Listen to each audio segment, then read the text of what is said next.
Assalamualaikum warahmatullahi wabarakatuh. Kami dari kelompok pertemuan 5 kelas A.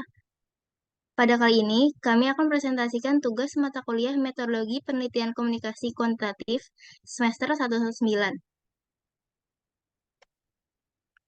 Anggota kelompok pertemuan 5 kelas A ada Felicia, Kuni Zulfakarima, Salma Hanifah Putri, dan Yasmin Fazia.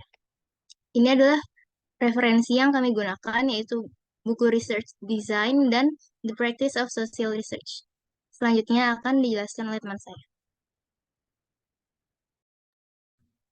Baik, selanjutnya terdapat daftar isi, yang mana yang pertama ada metode penelitian ilmu komunikasi sebagai metode ilmiah, yang kedua pokok metode penelitian ilmu komunikasi, yang ketiga metode penelitian ilmu komunikasi sebagai bagian komunikasi, selanjutnya ada data masalah, kaitan antara subbab dan data masalah, yang terakhir terdapat kesimpulan dan saran. Selanjutnya, nah, untuk materi pertama terdapat metodologi penelitian ilmu komunikasi sebagai metode ilmiah. Penelitian ilmiah tidak dapat dipisahkan dengan komunikasi. Namun hal ini tidak selalu mudah untuk dihubungkan. Ilmuwan-ilmuwan sosial dan lainnya belum tentu piawai dalam hal mengkomunikasikan metode dan temuan mereka. Maka dari itu, dalam membaca dan memahami penelitian milik orang lain, sering ditemukan kesulitan serta memungkinkan juga kesulitan itu terjadi dalam menulis dan mengkomunikasikan ide-ide penelitian agar dapat lebih efektif dan mudah dipahami. Penelitian sosial yang mengkaji suatu hal lebih dalam atau eksploratif yang dilakukan dengan prosedur yang tepat dapat menghilangkan beberapa kesalahpahaman dan membantu pada penelitian di masa depan. Selanjutnya, nah, di sini terdapat 3 metode ilmiah dalam penelitian. Yang pertama, kualitatif. Metode penelitian kualitatif ini dapat lebih kaya dalam hal makna dibandingkan metode penelitian kuantitatif.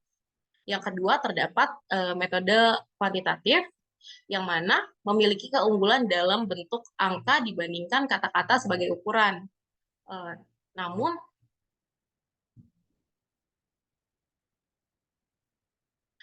dan selanjutnya terdapat metodologi penelitian yang memiliki kegunaan untuk tujuan penelitian yang berbeda. Metode penelitian campuran ini berada pada tengah-tengah kontinum, yaitu penggabungan unsur-unsur metode penelitian kualitatif dan kuantitatif. Selanjutnya akan dijelaskan oleh rekan saya.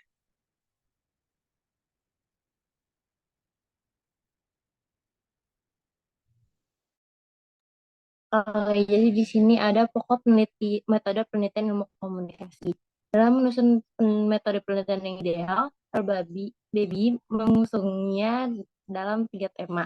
Yang pertama itu ada memahami prinsip-prinsip teoritis yang mendasari penelitian ilmiah. Yang kedua ada melihat bagaimana prinsip-prinsip tersebut tercermin dalam teknik penelitian yang telah ditetapkan. Lalu yang ketiga ada bersiap untuk membuat janji yang tepat jika kondisi lapangan tidak memungkinkan peranan rutin yang telah ditetapkan teknik. Next. Nah, di sini metode metode penelitian ilmu komunikasi adalah cara menemukan metode yang digunakan untuk melakukan penelitian di bidang komunikasi dengan pendekatan yang digunakan untuk mengumpulkan, analisis, serta data dalam konteks komunikasi. Dan memungkinkan kita untuk memahami fenomena komunikasi dan memecahkan masalah, menciptakan pengetahuan yang lebih baik di lapangan. Metode ini membantu ilmu komunikasi untuk mengembangkan teori, mendukung pengambilan keputusan, dan memberikan informasi penting terkait komunikasi dalam pembagian konteks seperti media massa, organisasi, politik, dan juga budaya. Selanjutnya,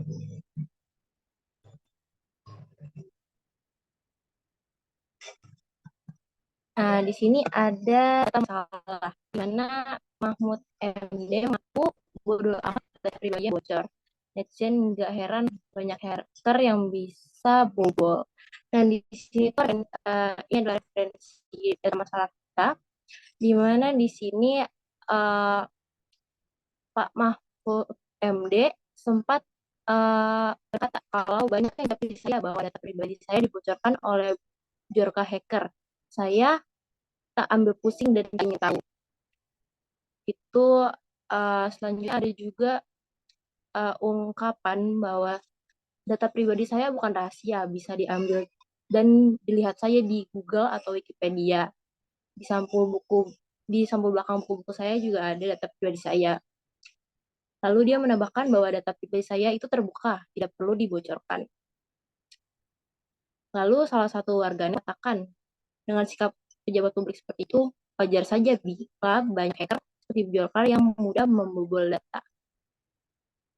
Dari salah satu akun Twitter mengungkapkan bahwa sekarang tahu ternyata seignoran ini pejabat publik terhadap kerahasiaan data. Nggak heran banyak hackers yang bisa bobol banyak website pemerintah yang sampai bisa nyuri data masyarakat. Terus ada juga uh, pendapat dari salah satu akun, memang betul ini negara open source pejabatnya. Dia gini, pas data pribadi diambil dan disebar. Gitu. Selanjutnya akan dia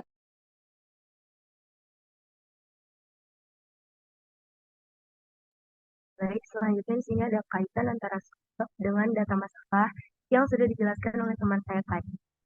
Nah, tanggapan Mahfud melalui salah satu tweet pada akun Twitter ini dianggap kurang pantas karena terkesan menyepelekan kasus kebocoran data masyarakat.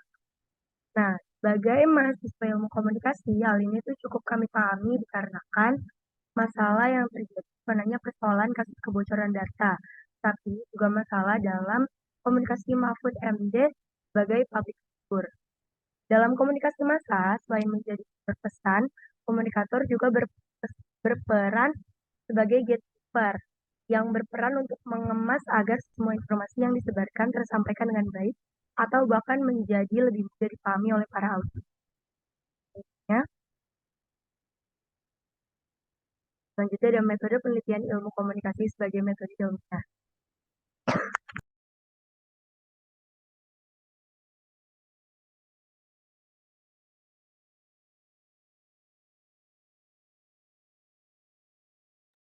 Keilmuan dalam berkomunikasi tidaklah serta-merta berbicara dengan sumber yang baik, tetapi pesan itu juga harus tersampaikan dengan baik kepada komunikat. Hal ini tidak terjadi pada studi kasus yang kami angkat, karena kurangnya pengetahuan khalayak terkait ilmu-ilmu dalam berkomunikasi. Selanjutnya ada pokok metode penelitian ilmu komunikasi. Komunikasi merupakan aspek penting dalam kehidupan manusia yang pada hakikatnya adalah makhluk sosial. Agar mempermudah komunikasi, buatlah pokok-pokok yang harus penelitian tersebut dan mempermudah penelitian dalam proses. Selanjutnya ada metode penelitian ilmu komunikasi sebagai bagian dari komunikasi. Nah, pada era digital ini, komunikasi dapat berbentuk apapun dan melalui media apapun. Dalam kasus ini lebih berfokus pada komunikasi massa yang dilakukan oleh Mahfud MD sebagai public figure, mana komunikator juga berperan sebagai jadi. Selanjutnya dilanjut oleh saya. Baik, selanjutnya adalah kesimpulan dan saran. Metode penelitian ilmu komunikasi yang disusun sebagai metode ilmiah dengan berbagai pembuktian serta data-data yang mendukung. Metode penelitian ilmu komunikasi adalah cara menemukan metode yang digunakan untuk melakukan penelitian di bidang komunikasi dengan pendekatan yang digunakan untuk mengumpulkan, menganalisis, serta menafsirkan data dalam konteks komunikasi agar paham fenomena komunikasi sehingga dapat memecahkan masalah dan menciptakan pengetahuan yang lebih baik selanjutnya, khususnya apabila ada kasus yang sama dengan kasus yang kelompok kami angkat yang fokusnya lebih kepada komunikasi massa. Sarannya adalah peneliti dalam ilmu komunikasi perlu memahami bahwa ada beberapa metode ilmiah yang dapat digunakan, termasuk kualitatif, kuantitatif, dan metode campuran. Oleh karena itu, sebaiknya peneliti memilih pemahaman yang kuat tentang setiap metode ini dan memilih metode yang paling sesuai dengan tujuan penelitian mereka. Mungkin sekian dari kelompok kami, kurang lebihnya mohon maaf. Wassalamualaikum warahmatullahi wabarakatuh.